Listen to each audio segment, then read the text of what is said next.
Hey there everybody, it is Patriot Gaming coming back at you with another gaming video. So today, my long-awaited review on The Division.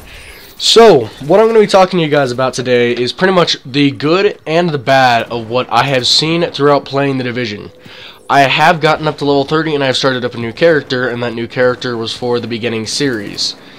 Now, getting into the review part of the game, my opinions are going to be based off of four categories, as one could say. My four categories are going to go and switch between the two main categories: the actual story missions, in-game free roam elements, and then the dark zone. Then after that, I'm also going to be looking at the solo perspective versus the team play it with friends, play it with a group. And so that's pretty much the way that I'm going to base this off, is just in that kind of way. So let's get into this. Now, we're starting off with what the Division has done wrong. So, the first thing that the Division has done wrong that I have seen is that encounters are spread thin and wide. This game really, I feel like I am playing Sonic the Hedgehog. I am running 95% of the time, and every now and again coming across something. Oh look, a coin! Oh look, a coin! See, it's that kind of thing. Is there's not very many enemies when you're walking around in the game, and when you do, every now and again, what you guys saw at the beginning of this was they spawn out of nowhere, and it's very aggravating because it's just like a surprise, and not many people are ready for it. So that is one of my big pet peeves about this game, is that you're not really getting much out of it in terms of there's a lot of enemies. There's not very many things to fight throughout the open game, the open world. So the other big thing that kind of annoys me is the only real action that you'll ever see is when you go into these preset missions, the side missions, or the missions that you get extra materials for your base of operations. And that's the only time that you really see true action next to story missions, and you'll only be able to play those once, which is, it's alright, but there needs to be, if you're gonna do something like that, there needs to be more incentive to do stuff like that. The other thing is about the main big problem about this, on top of the side missions, and those kind of things, is the story missions. There's not that many story missions throughout this game. I'm going to go and do a little bit of a comparison towards this and Destiny. Destiny did not have a story at all. It was just a jumbled mess of crap that somebody decided to laugh at and throw together.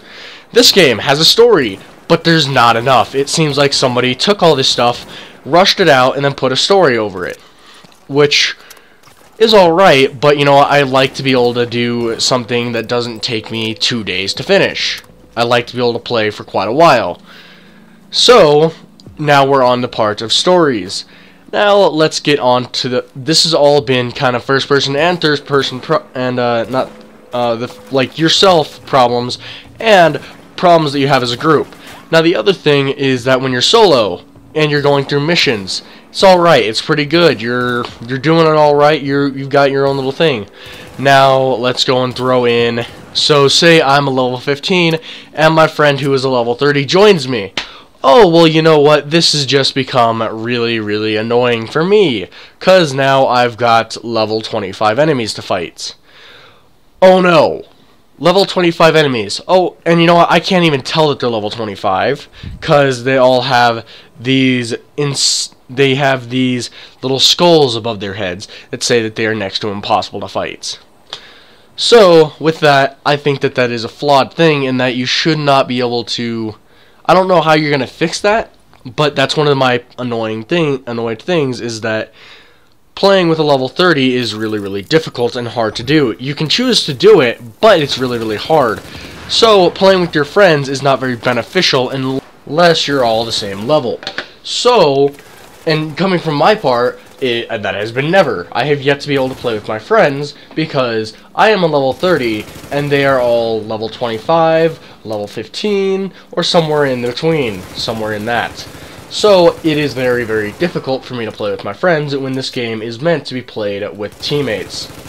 So it's kind of difficult to deal with that when the level differences are so huge between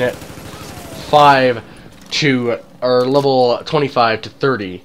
The level differences of your character make so much difference throughout the game. Now, let's get into what the Division has actually done right. Which, there is many, many things that the Division has done right. And you know what? The main thing that I can see out of it is the weapon diversity. With the fact that this is a third-person shooter, all the weapons have different bullet velocity and travel time and bullet spread, which makes every gun different in many different ways. Where you have the submachine guns, which are usually pretty concise and very tight grouping when inside their specific area of effectiveness, as I would say, their medium range. Then there is assault rifles, which over time their spread grows because of the prolonged firing. Then there's light machine guns, which stay relatively concise in terms of their spread, which is how a light machine gun should be in real life and in game. And then there is marksman rifles, which after like 2-3 shots, you are way off and out in the middle of nowhere, which is pretty close to realistic in terms of if you were to shoot a really high caliber round, say a 50 cal, you'd be looking at the sky in about 2 shots. So, and then also the other thing is that this game is very tactical, and I love the cover shooter. I love how the fact that if you are playing in a group or if you're playing by yourself, that after you beat that last boss, it feels really, really rewarding because you had to play very tactically to go and take down that final boss. Like here in this gameplay, I had to take down this one final boss, but I could not figure out how to do it because he had a shield. Now the thing about him having a shield that made it hard for me was the fact that I actually had to take out my sniper or my marksman rifle. Sorry to all of you out there who thought that there's actually snipers in the game, but the marksman rifle, I had to go and look at his backpack that holds all of his ammunition, and I had to shoot that to get him out of cover. When he was out of cover, then I went and destroyed him. That's what I really like about this game, is that you have to be a lot more tactical, and you have to think a lot more about how to kill your enemies other than they're just a blob in the middle of nowhere. The other thing that I liked about the game was how every mission really threw you into a fast-paced firefight that you really had to think about every time you went into, because it would never be the same, because you could take route A, B, or C to go into the firefight. You could take route A, which would take you up to the top of the roof, and you could shoot down at them, but then you would be without the cover. You could take route C, which would take you into like windows or something like that, and you could have cover, but the enemies could easily lob frag grenades at you. Or you could take the route C, and you'd have a bunch of cover, but you have these guys with bats and all this other stuff that would come and run at you, and you'd have to be really quick on the move and take them down. I really like the way that plays, and I really like the way that it plays into having team-based playing, and especially in the way that if you are in the situation where you could really play it more tactically in those terms, because you could put 2 people on C, 2 people on B, 2 people on A, and you could just mix it around, and you could flank the enemies in doing so, because you could have one person being very stealthy where the enemies would not see him, and you could sneak around to the other side of the enemies and wind up taking them all out. Now the other good thing about the Division is that when you are playing through and you do level up, you feel awesome about it. Though you may have to do a lot more to level up because your average mission will not bring you up to that full level. You will still have to go out into the world where it is quite empty.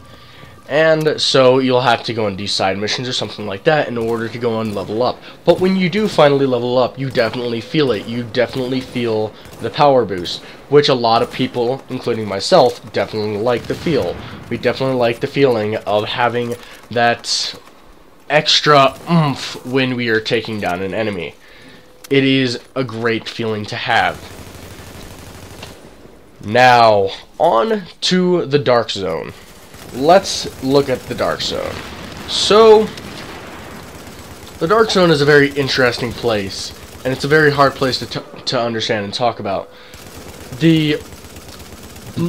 Okay, so let's start off with what the Dark Zone does good. The Dark Zone, including when you're playing with friends, is very, very... It's interesting when you have... It's definitely been improved since the beta, when the beta had very few enemies and the enemies didn't really know what the hell they were doing. Now we actually have enemies that know what they're doing and fight back effectively, and it creates much more of a challenge.